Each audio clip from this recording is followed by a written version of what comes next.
కార్యదర్శి రావుడి వెంకటరాజు కూడా వేదిక మీద రావాల్సిన కోరుతున్నా. తర్వాత మా తూర్పుగోదావరిలో మొట్టమొదటి సమావేశం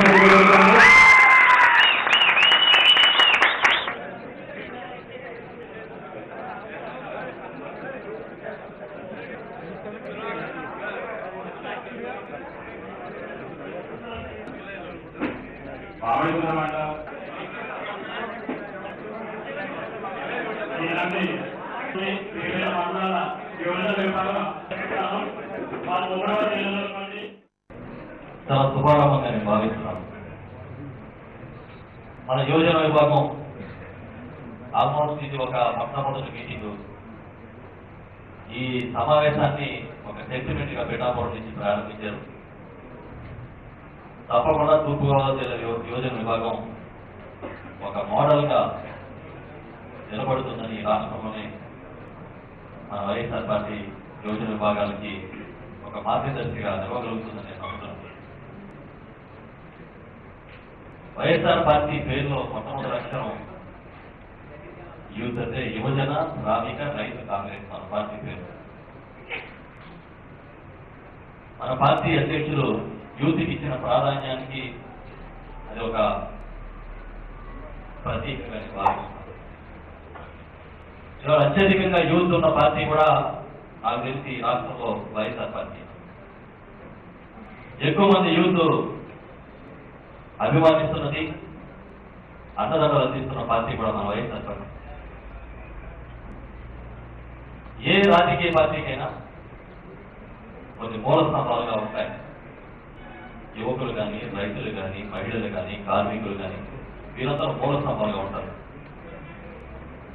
అలా చూసుకున్నప్పుడు ఈ జిల్లా అనుబంధ విభాగాలు పరంగా చూసినప్పుడు చాలా పటిష్టంగా ఉందని చెప్పి నా అబ్జర్వేషన్ కానీ ఈ సందర్భంగా చెప్తాను. ఇది నేను ఒక నమ్మకం అన్నమాట.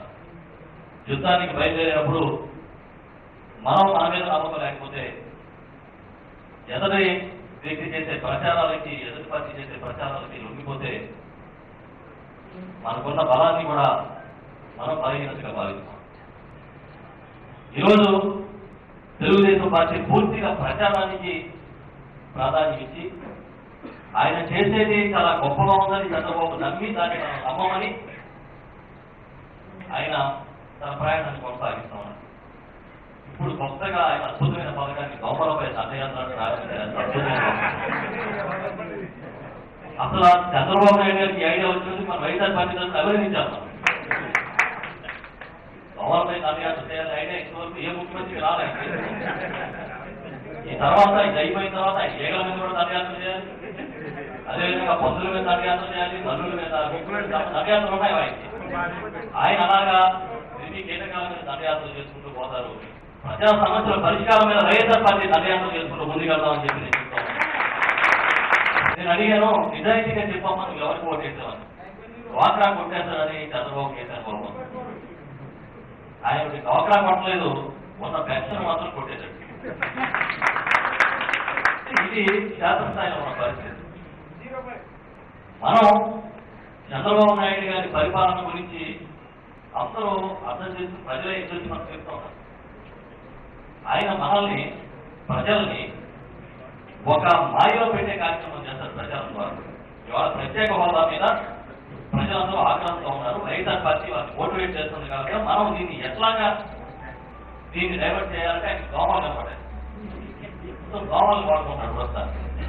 ఒక్కొక్కసారి ఒక్కొక్క రావడం రాజ్యానికి అయినా ప్రస్తుతానికి ప్రత్యేక హోదా మర్చిపోవడానికి దోమల మీద దండయాత్ర ప్రకటించింది. ఆయన వెంకయ్యనాయుడు గారు వీరందరూ కలిసి ఆ రోజు ప్రత్యేక హోదా ఇస్తామని చెప్పి, తెస్తామని చెప్పి ఇవాళ సంజీవిని అని మాట్లాడుతూ ఉంటారు. దాని మీద ప్రజలందరికీ ఆగ్రహం ఉంది. ఈ ప్రచారాన్ని చంద్రబాబు నాయుడు వైఎస్ఆర్ పార్టీ మీద చేసే దుష్ప్రచారాన్ని ఎలా ఎదుర్కోవాలని మొట్టమొదటి ఎజెండాగా పెట్టుకోమని చెప్పి సందర్భంగా నేను రాజా గారిని కోరుతాం. దీనికి చాలా ఫార్మ్స్ ఉన్నాయి. మనం బహిరంగంగా పోరాటం చేయడమే కాదు. నేను మిమ్మల్ని రిక్వెస్ట్ చేస్తున్నది ఏంటంటే ఇవాళ సోషల్ మీడియా చాలా బాగుంది. ప్రతి ఒక్క యువజన విభాగ కార్యకర్త కానీ నాయకుడు కానీ సోషల్ మీడియాలో యాక్టివ్గా ఉన్నాడు. మన మీద జరిగే బోధని మనం సమాధానం చెప్పాల్సిన అవసరం ఉంటుంది. సోషల్ మీడియాను వేదిక చేసుకుని మనం విజృంభించాలి. ఆయన చంద్రబాబు నాయుడు నేను PhD చేశానని చెప్తున్నాడు. కొత్తగా ఎప్పుడు PhD చేశానని వాళ్ళు చెప్తున్నాడు. సోషల్ మీడియాలో నిజంగా దాని మీద వచ్చిన విశ్లేషణలు కానీ విమర్శలు కానీ చూస్తుంటే నాకు ఆశ్చర్యంగా ఉంది. ఆయన ఏదైనా చెప్పి నమ్మించే ప్రయత్నాన్ని మనం అడ్డుకోవడానికి ఈ సోషల్ మీడియా లాంటి ప్రధాన మాధ్యమం వాడుకోవాలి. ఎందుకంటే మనకి సాక్షి మీడియా తప్ప మరొక మీడియా మనతో ఖచ్చితంగా ఉన్న పరిస్థితి లేదు.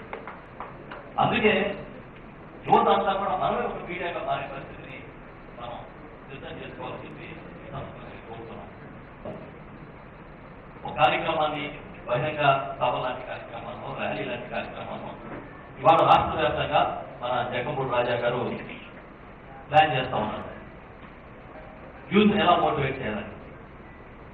అది మోటివేషన్ వారందరూ వారికి రావడంతో పాటు మనం కూడా ఒక వ్యవస్థను నిర్మాణం చేయాలి.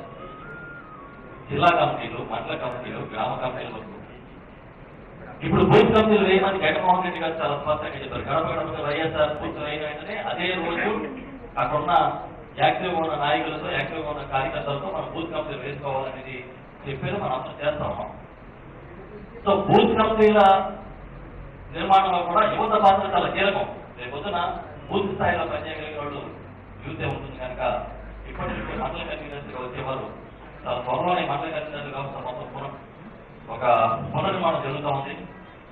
ఆ వారందరూ కూడా దాని మీద దృష్టి పెట్టాలని నేను కోరుతున్నాను. ఏ పార్టీలో ఏ నాయకుడిని తీసుకోండి, యువజన విభాగంలో చాలా యాక్టివ్గా సిన్సియర్గా పనిచేసిన వాడు తర్వాత అత్యున్నత స్థానాలు ఎదిగిన వాడు. ఉదాహరణకి జగన్మోహన్ రామ్మోహన్ రావు గారు, రాజా గారి తండ్రి. ఆ విధంగా ఇవాళ వచ్చిన అవకాశం ఇది. జగన్మోహన్ రెడ్డి గారు అని ఒక నాయకుడు నాకు ఒక అవకాశం ఇచ్చాడు. యువజన విభాగంలో పనిచేసి అవకాశాన్ని వినియోగించుకుంటే నాయకత్వ లక్షణాలు ఎవరు అవసరం. మనం ఒక నాయకుడిగా 10 మందికి ఉపయోగపడే విధంగా ఎదగలిగే అవకాశాలు ఏది కనుక మీరు దాన్ని దృష్టిలో పెట్టుకుని మీరు అందరూ పనిచేయమని చెప్పి నేను సోదరుగా కోరుతున్నాను. ఇందాక కమలవాసు చెప్పినట్టుగా యువజన శ్రామిక రైతు కాంగ్రెస్ పార్టీ మన పార్టీ అంటే పార్టీయే యువకుల నుంచి మొదలైంది.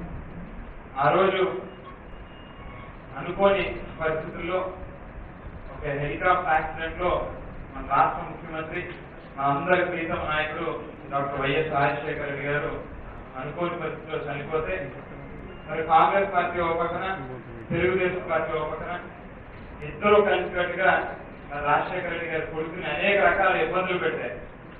మీరు బయటికి రండన్నా మీ వెనకాల మేమున్నాం, ఈ రాష్ట్రానికి నాయకత్వం అవసరం అని చెప్పని మరి ఆ రోజు జగన్మోహన్ రెడ్డి గారి వెనకాల పెద్ద ఎత్తున యువకులందరూ కూడా నిలబడి మరి ఆయన బయటికి తీసుకొచ్చి వైఎస్ఆర్ కాంగ్రెస్ పార్టీని స్థాపించడానికి ఒక ప్రధానమైనటువంటి కారకులు యువకులు అనేటువంటి వాస్తవం. మరి ఈరోజు జగన్మోహన్ రెడ్డి గారు రాష్ట్ర వైఎస్ఆర్ కాంగ్రెస్ పార్టీ యువజన విభాగం అధ్యక్షుడిగా నన్ను నియమించి దాదాపు 3 నెలల పైన.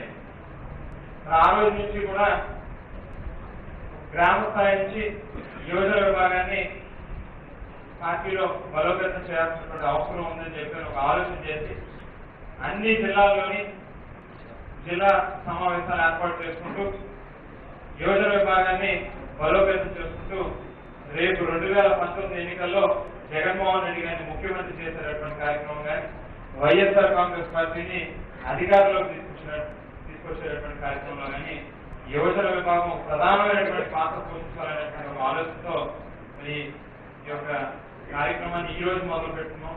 మరి ఈ 3 నెలల నుంచి ఎక్కడున్నారు మీరేం చెప్పారంటే జగన్మోహన్ రెడ్డి గారు నాకు బాధ్యతలు అప్పగించిన రోజు నుంచి కూడా జిల్లాలో కొన్ని ప్రత్యేకమైనటువంటి పరిస్థితులు మీ అందరికీ కూడా తెలిసినటువంటి కొన్ని ఉద్యమాల పేరు చెప్పి సెక్షన్ 30, సెక్షన్ 144తో ఒక పోలీస్ పరిపాలన ఈ జిల్లాలో తెలిసినటువంటి జరిగినటువంటి విషయం మీ అందరికీ కూడా తెలిసినటువంటి.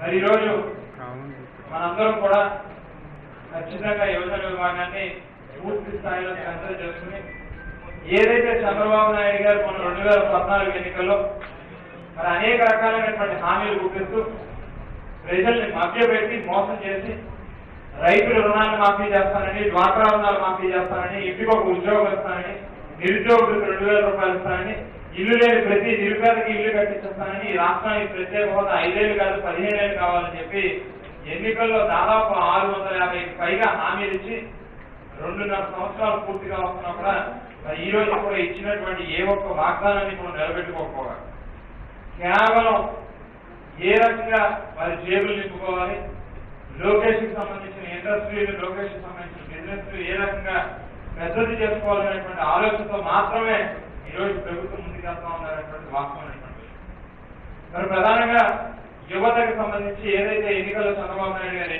హామీలు ఇచ్చారో ఈ రాష్ట్రంలో ప్రతి ఇంటికి కూడా ఒక ఉద్యోగం ఇస్తానని చెప్పాడు, బాబు వస్తేనే జాబ్ వస్తుందని చెప్పాడు. మరి 2.5 సంవత్సరాలు పూర్తిగా వస్తున్నా కూడా ఒక్కటంటే ఒక్క కొత్త ఉద్యోగం కూడా ఇవ్వనటువంటి పరిస్థితిలో ఈ ప్రభుత్వం ముందుకెళ్తా ఉంటే మరో పక్కన ఫీల్డ్ అసిస్టెంట్ ఉద్యోగాలు తీసేస్తాడు, ఆరోగ్య మిత్రాలు ఉద్యోగాలు తీసేస్తాడు, కనిపించిన వాళ్ళ ఉద్యోగాలు తీపించే కార్యక్రమం చంద్రబాబు నాయుడు గారు చేస్తూ ఉంటారు. మరి అలాగే నిరుద్యోగ వృత్తి 2,000 రూపాయలు ఇస్తానని చెప్పాడు. మరి 2.5 సంవత్సరాలు పూర్తిగా వస్తున్నా కూడా కనీసం ఇచ్చినటువంటి ఆ హామీని ఈ రోజు దాకా కూడా కనీసం మాట్లాడినటువంటి పరిస్థితి కూడా చంద్రబాబు నాయుడు గారు లేదనేటువంటి వాస్తవమైనటువంటి. అలాగే ఇంకో పక్కన ప్రత్యేక హోదా ఆ రోజు తిరుపతి వేదికగా చంద్రబాబు నాయుడు గారు, మోడీ గారు, పవన్ కళ్యాణ్ గారు ముగ్గురు కూడా ఈ రాష్ట్రానికి ప్రత్యేక హోదా 5 ఏళ్ళు సరిపోదు, 10 ఏళ్ళు కావాలి, 15 ఏళ్ళు కావాలని చెప్పి మరి ఇప్పుడు కొత్తగా ప్యాకేజీలు ఇస్తామని లేకపోతే ఇంకోటి ఏదో స్థాయిలాలు ఇస్తామని చెప్పి రకరకాల కథలు చెప్తూ రోజులు గడిపేస్తున్నటువంటి పరిస్థితి మనం అందరూ కూడా చూస్తాం. మరో పక్కన మనందరి ప్రీతం నాయకుడు జగన్మోహన్ రెడ్డి గారు ప్రతి జిల్లాలోని కూడా యువపేరు పేరుగా మరి యువకులందరితో కూడా ఇంటరాక్షన్ అవుతూ స్టూడెంట్స్ అందరితో కూడా ఈ యొక్క ప్రత్యేక హోదా వల్ల ఈ రాష్ట్రానికి ఉండేటటువంటి మేలేంటి, ఈ రాష్ట్ర యువకుల యొక్క భవిష్యత్ ఏ రకంగా ప్రత్యేక హోదా వస్తే ఉంటుందనేటువంటిది అందరినీ కూడా ఎడ్యుకేట్ చేసుకుంటూ అనేక సందర్భాల్లో అనేక ఉద్యమాలతో మరి జగన్మోహన్ రెడ్డి గారు ఒక పక్కన తిరుగుతూ ఉంటే మరి మనం వాస్తవాలకు వస్తే ఈరోజు యువజన విభాగం మొన్న వెస్ట్గోడాలో జరిగినటువంటి యువపేరు కార్యక్రమానికి నేనంటే దాదాపు 20 నుంచి 25 మంది మండల కన్వీనర్లు, మండల యూత్ కన్వీనర్లు నా పక్కనే వెస్ట్గోదావరి జిల్లాకు సంబంధించినటువంటి జిల్లా అధ్యక్షులు నా పక్కనే ఉన్నారు. యువజన విభాగానికి సంబంధించి నరసింహరాజు గారు అని చెప్పి పేరు నరసింహరాజు గారు ఆయన నా పక్కనే ఉన్నారు. ఒక 20-25 మండలాల అధ్యక్షులు నా దగ్గరికి వచ్చి మాట్లాడుతూ విషేస్తూ పలకరిస్తారంటూ ఉంటే నా పక్కనే ఉన్న వెస్ట్గోదావరి జిల్లా ప్రెసిడెంట్ గారిని ఈయన తెలుసా అని అడుగుతుంటే ఎవరికి ఒకరికొకరికి పరిచయం లేదు. అంటే పార్టీకి దాదాపుగా 19 అనుబంధ సంస్థలు ఉన్నాయి. విద్యార్థి, యువత, మహిళ, ట్రేడ్ యూనియన్, రైతు, ఎస్సీ, ఎస్టీ, బీసీ, మైనారిటీ, ప్రచార కమిటీ, వాణిజ్య కమిటీ, ఈ రకంగా దాదాపు 19 అనుబంధ సంస్థలు ఉన్నాయి. మరి ఖచ్చితంగా రేపు రాబోయేటువంటి ఎన్నికల్లో పార్టీ అధికారంలోకి రావాలంటే అన్ని విభాగాల్లో కూడా ఖచ్చితంగా పటిష్టంగా ఉంది వారి యొక్క బాధ్యతల్ని ఖచ్చితంగా పూర్తి స్థాయిలో నెరవేర్చినప్పుడే పార్టీ అధికారంలోకి వస్తుందనేటువంటి వాస్తవం. గాంధీ గారిని పూర్తిగా తీసుకుని జగన్మోహన్ రెడ్డి గారి యొక్క నాయకత్వంలో యువ సత్యాగ్రహం అనే పేరిట ఒక భారీ బహిరంగ సభ ఒకటి ఏర్పాటు చేసుకుందామని చెప్పి ఒక ఆలోచన అయితే చేశాం. కానీ మరి కన్నబాబు గారు ఇంకా ఈ జిల్లాలో ఉన్నటువంటి మిగతా అందరు కోఆర్డినేటర్స్తో మాట్లాడి వారి యొక్క పర్మిషన్ లేకపోతే వాళ్ళతో కూడా ఒకసారి ఆలోచన చేసి వారి అందరి యొక్క సహకారం కూడా ఉండాలి కాబట్టి వారందరి యొక్క పార్టిసిపేషన్ కూడా ఉండాలి కాబట్టి వారందరితో కూడా డిస్కస్ చేసి ఫైనలైజ్ చేసి రేపు చెప్తారని చెప్పడం జరిగింది. ఆ డెసిషన్ తీసుకున్నాక ఎప్పుడు డేట్ అయితే అప్పుడు ఒకసారి 2వ తారీఖు అయితే 2వ తారీఖు లేకపోతే ఇంకోటి ఏదైనా డేట్ ఉన్నా కూడా అందరికీ కూడా ఇంటిమేట్ చేయడం జరుగుతుంది. దయచేసి అందరూ కూడా మీ మండలాల నుంచి ఖచ్చితంగా కనీసం ఒక్కొక్కరు 15 మంది 20 మంది తక్కువ కాకుండా యువజన విభాగం కార్యకర్తలు అందరూ కూడా రావాలని చెప్పని కోరుకుంటూ, ఎవ్వరు కూడా ఈ కేసులకి వాటికి దయచేసి భయపడద్దు. కారణం ఏంటంటే దాదాపు ఈ 2.5 ఏళ్లలోనే దగ్గర 12-13 కేసులు పెట్టారు. నా మీద అయితే 12-13 కేసులు పెట్టారు. ఒక పక్కన మా ఇంట్లో మా తమ్ముళ్ళ దగ్గర నుంచి మేనమామ పిల్లల దగ్గర వరకు కూడా కేసులు పెడతారు. దగ్గర జగన్మోహన్ రెడ్డి గారి యొక్క పిలుపు మేరకు చేసిన ప్రత్యేక హోదా బంద్లో 12 రోజుల పాటు సెంట్రల్ జైల్లో రిమైండ్లో ఉన్నాం.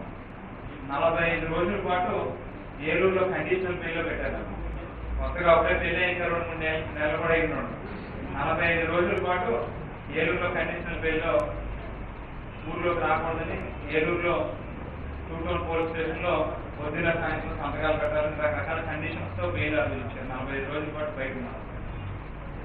ఒకటే గుర్తుపెట్టుకోమని చెప్తాను, అందరినీ కోరుతున్నాను. ఆ రోజు బయటకు వచ్చిన తర్వాత సర్కిల్ నుంచి రిమైండ్ నుంచి బయటకు వచ్చిన తర్వాత నాకైతే నిజంగా ఆ పెద్ద ఎత్తున జనం అయ్యి రావడం, అందరినీ కూడా చూసి ఒకటే గుర్తెచ్చుకున్నాను.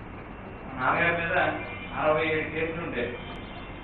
కోర్టుకి వెళ్తే కోర్టులో పిలుస్తుంటే ఇంకో కోర్టులో 2-3 కోర్టులు ఒకసారి పిలిచాయి వాయిదాలు. అటువంటి పరిస్థితి ఉండేది. ఆయనకే అన్ని కేసులుండి ఆయన ఏ రకమైనటువంటి రాజకీయ నేపథ్యం లేనటువంటి జగన్మోహన్ రామ్మోహన్ రావు గారిని ఇన్ని రకాలుగా ఇబ్బంది పెడితే ఆ రోజు ఆయన వెనకాల ఏమి పెద్ద బ్యాక్గ్రౌండ్ లేకపోయినా ఆయన అంత ధైర్యంగా ఫేస్ చేస్తే మరి ఈరోజు జగన్మోహన్ రామ్మోహన్ రావు గారు ఆయన జీవితాన్ని పణంగా పెట్టి ఈ జిల్లాలో ఒక మంచి ప్లాట్ఫామ్ నాకు ఒక మంచి నాకు కానీ నా కుటుంబానికి కానీ ఒక మంచి వేదిక ఏర్పాటు చేసి ఇచ్చినటువంటి పరిస్థితి. రాజశేఖర రెడ్డి గారి కుటుంబంతో ఒక మంచి సంబంధాన్ని ఈరోజు జగన్మోహన్ రెడ్డి గారు కూడా రాజశేఖర రెడ్డి గారు ఆ రోజు ఏ రకంగా అయితే నాన్నని ప్రోత్సహించారో అదే రకమైనటువంటి ప్రోత్సాహం జగన్మోహన్ రెడ్డి గారు నాకు ఇస్తున్నారని అంటే దానికి కూడా ఖచ్చితంగా నాన్నగారు రాజశేఖర రెడ్డి గారి కుటుంబంతో వేసినటువంటి పునాది వాస్తవం అనేటువంటిది నాకు అందరూ మా కుటుంబం అందరికీ కూడా తెలిసినటువంటి. అంత పెద్ద నాయకుడు నా వెనకాల ఉన్నాడు. ఇంతమంది జనం జగన్మోహన్ రెడ్డి గారు రాజశేఖర రెడ్డి గారు లేదా నాన్నని అభిమానించే వాళ్ళు ఇంతమంది నా వెనకాల ఉండగా కేసులకి లెక్క చేయాల్సిన అవసరం నాకేముందని అనుకుంటున్నాను.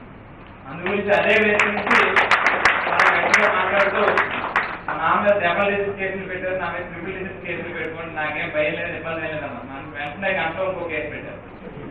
ఇలా జరుగుతూ ఉంది ప్రభుత్వం. ఖచ్చితంగా ఎవరూ కూడా భయపడాల్సినటువంటి అవసరం అయితే లేదు. ఎవరికి ఎక్కడ ఏ కష్టం వచ్చినా కూడా ఖచ్చితంగా మీరు ఇంటిమేషన్ ఇవ్వండి చాలు. ఖచ్చితంగా మేము కానీ చంద్రబాబు కానీ దొరబాబు కానీ గోపాల్ కానీ అందరం కూడా వేదిక మీద ఉన్నటువంటి వాళ్ళందరం కూడా తక్షణమే అక్కడ వారేటటువంటి పరిస్థితి ఉంటుంది. దీన్ని నష్టపడతా పోరాడేటువంటి పరిస్థితి ఉంటుందని చెప్పి కూడా తెలియజేస్తూ